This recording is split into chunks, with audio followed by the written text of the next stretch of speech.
Buenas tardes, estimados amigos. Aquí estamos una vez más, ahora con las noticias de la tarde desde Israel. Estamos creciendo y es porque trabajamos en equipo. Por favor, deje su like en muestra de apoyo a esta labor conjunta y podremos seguir llegando a muchas más personas con información verídica desde Israel. En la descripción te dejamos como obsequio esta imagen por si quieres usarla como wallpaper. Ahora sí, empecemos. El primer ministro Benjamin Netanyahu respondió a las críticas del presidente de Estados Unidos, Joe Biden, calificándolas de erróneas y falsas. En una entrevista con Politico, Netanyahu abordó directamente los comentarios de Biden, quien había expresado en MSNBC que las acciones de Netanyahu en Gaza perjudicaban más a Israel que beneficiarlo. Netanyahu refutó la idea de que sus políticas en Gaza representan intereses personales contrarios a la voluntad de la mayoría israelí. No son mis políticas privadas, son políticas apoyadas por la inmensa mayoría de los israelíes, afirmó el primer ministro. Además, destacó la oposición israelí a la instalación de la autoridad palestina en Gaza y rechazó la idea de aceptar un Estado palestino. Netanyahu sostuvo que la mayoría de los israelíes entienden la importancia de sus políticas para prevenir futuros ataques como la masacre del 7 de octubre, argumentando que estas acciones son necesarias para la seguridad de Israel, el bienestar de los palestinos y la paz en Oriente Medio. La oficina de Netanyahu ha hecho énfasis en que estas declaraciones son una respuesta directa a las críticas emitidas por Biden. El primer ministro Benjamin Netanyahu ha dado instrucciones a los ministros israelíes de Finanzas, Defensa y Seguridad Interior para que tomen medidas para ampliar el espacio penitenciario del país. Este anuncio se produce en previsión de la detención de miles de sospechosos y operativos terroristas en Gaza y Judea y Samaria durante 2024, según un comunicado emitido por su oficina. La decisión se basa en una evaluación de las Fuerzas de Defensa de Israel y del Shin Bet, que prevén un aumento significativo del número de detenciones. Esta situación, si no se aborda, podría dar lugar a un hacinamiento en las cárceles.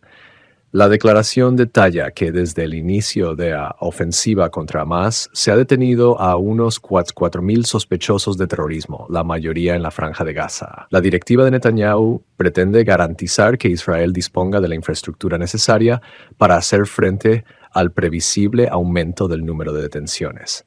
El primer ministro israelí, Benjamin Netanyahu, ha declarado al diario alemán Bild que, a pesar de las condenas públicas, líderes de países árabes han expresado en privado su respaldo a la ofensiva de Israel contra Hamas en Gaza. En la entrevista, Netanyahu compartió que en conversaciones con estos líderes, básicamente entienden la guerra e incluso están tácitamente de acuerdo con ella. Netanyahu explicó que estos líderes reconocen a Hamas como parte del eje iraní del terror, lo cual representa una amenaza tanto para sus propios países como para Israel. Hizo una comparación entre la guerra en Gaza y la batalla de Mosul, indicando que Israel ha logrado destruir 3/4 partes de los batallones de Hamas. Sugirió que ceder en este punto sería como dejar una parte significativa de ISIS en Mosul. El primer ministro también advirtió que si Israel se retira antes de realizar una operación en Rafah, la ciudad más al sur de Gaza, Hamas podría reorganizarse y reiniciar sus actividades terroristas. La Universidad de Haifa ofrecerá a los estudiantes que comiencen el próximo curso académico una vía de admisión simplificada y ayudas financieras adicionales para los soldados de reserva de las FDI, el personal de seguridad y los civiles directamente afectados por la guerra entre Israel y Hamas, anuncia la universidad. La vía de admisión especial incluirá la aceptación por la vía rápida a determinados programas sin el requisito habitual de pruebas psicométricas. Las medidas también incluyen una beca de $2,000 para los estudiantes cualificados. Para algunas vías, la finalización de las clases troncales obligatorias se incluirá en el primer año de estudios tras la admisión, en lugar de ser un requisito para la admisión en sí. Esta política permitiría a determinados estudiantes saltarse un semestre o año preparatorio previamente exigido.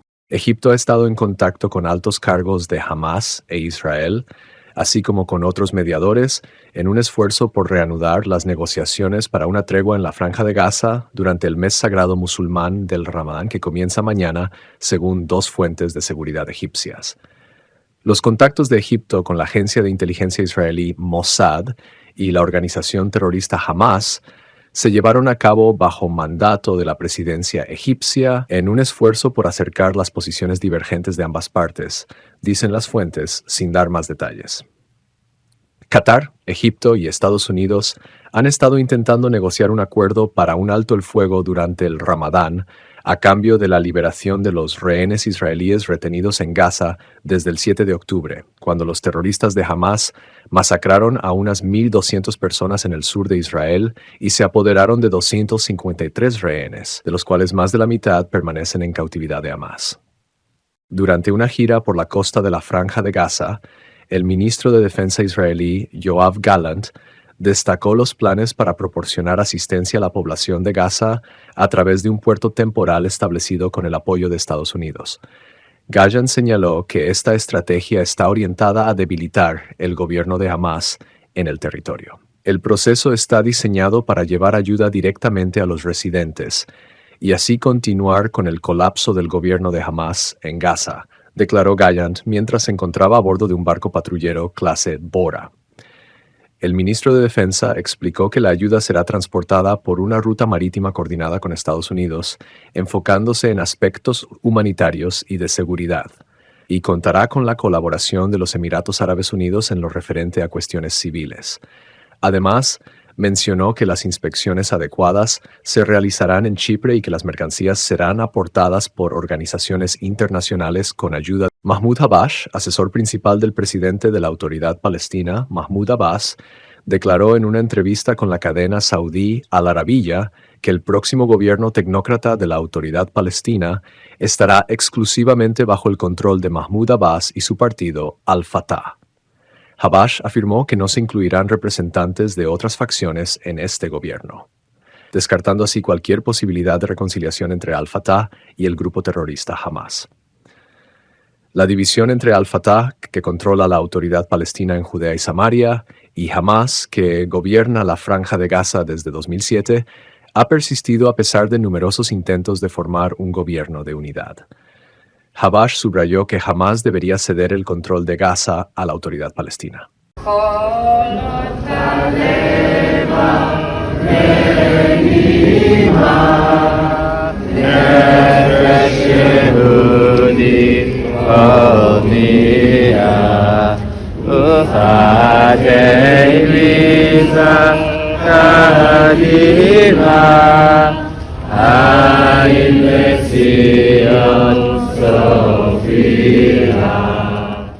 Según el Foro de Rehenes y Familiares Desaparecidos, más de 3.000 personas se han congregado hoy en Central Park de Nueva York para pedir la liberación de los rehenes en manos de Hamas.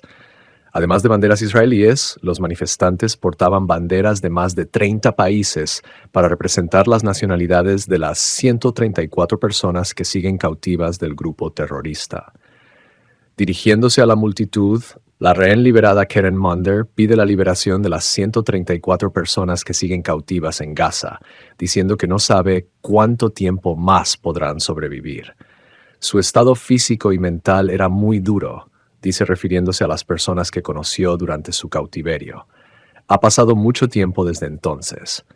Monder, que fue tomada cautiva de la casa de su familia en el Kibbutz Nirod junto con su hijo Ohad, de 8 años, y liberada durante una tregua de una semana a finales de noviembre, agradece a la multitud su apoyo a los rehenes y sus familias, y les insta a continuar. También asistió Gilad Korngold, cuyo hijo Tal Shoham fue secuestrado en el Kibbutz Be'eri. Todos los días torturan, golpean y violan a nuestros hijos e hijas. Debemos hacer todo lo posible para traerlos a casa, afirma Korngold. Las FDI afirman haber alcanzado una lanzadera de cohetes en Raqqa al-Fukar, en el sur del Líbano, desde la que Hezbollah disparó docenas de cohetes contra la zona del Monte Hermón a primera hora de hoy. Las FDI añaden que también atacaron otra lanzadera de cohetes en Kounine, utilizada para disparar docenas de cohetes contra el Monte Meron.